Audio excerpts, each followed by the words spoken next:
ఒక కాంగ్రెస్ నాయకుడు I love Pakistan అని డిబేట్లో మాట్లాడే కాంగ్రెస్ నాయకుడు ఈరోజు మీడియా ముందుకు తీసుకొచ్చి పవన్ కళ్యాణ్ ప్రెస్ మీట్ పెడితే పీస్ అండ్ హార్మనీ దెబ్బతింటుందని కామెంట్ చేస్తూ ఉన్నారు. మనల్ని ఎవరు ఆపేది? అంటే వీళ్ళందరికీ ఐ లవ్ పాకిస్తాన్ అంటే వీళ్ళకి అసలు లోపటి నుంచి మొత్తం కదులుతూ ఉంటాయి అందరికీ. అంటే ప్రెస్ మీట్ పెడితే పీస్ అండ్ హార్మనీ, మీరు ఐ లవ్ పాకిస్తాన్ అంటే ఇట్స్ ఓకే.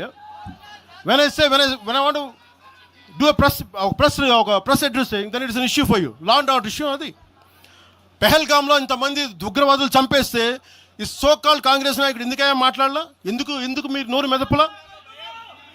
ఇప్పుడు కూర్చోబెట్టి మీకు ఐ లవ్ పాకిస్తాన్ వస్తుందా? మీకు ఆంధ్రాని ద్వేషించండి, ఆంధ్రావాణి ద్వేషించండి, జనసేనని ద్వేషించండి, అక్కడెక్కడో దూరంగా బాంబులు పెట్టే పాకిస్తాన్ మటుకు మీరు ప్రేమించండి. అది కాంగ్రెస్ నాయకులు చేసేదా?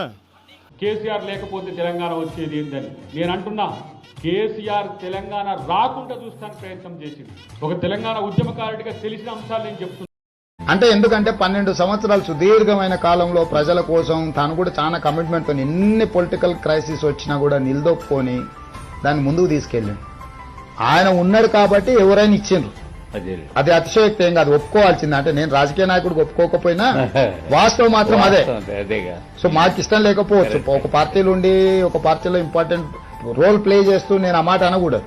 కానీ ఈరోజు తెలంగాణ రాష్ట్రం వచ్చిందంటే చంద్రశేఖరరావు గారి కృషిని ఎవరు కాదనలేదు, నేను కూడా ఇంక్లూడింగ్. అంటే అది ఇక మనం వ్యక్తిగతంగా ద్వేషమో లేకపోతే ఆయన చిన్న చేసి చూడడమో లేకపోతే ఇక మనకు ఆ ఉద్యమం పట్ల అవగాహన లేకపోవడం ఏదైనా అవుతుండొచ్చు. అట్లాంటి వ్యక్తే ఈ రాష్ట్రానికి ముఖ్యమంత్రి అయింది.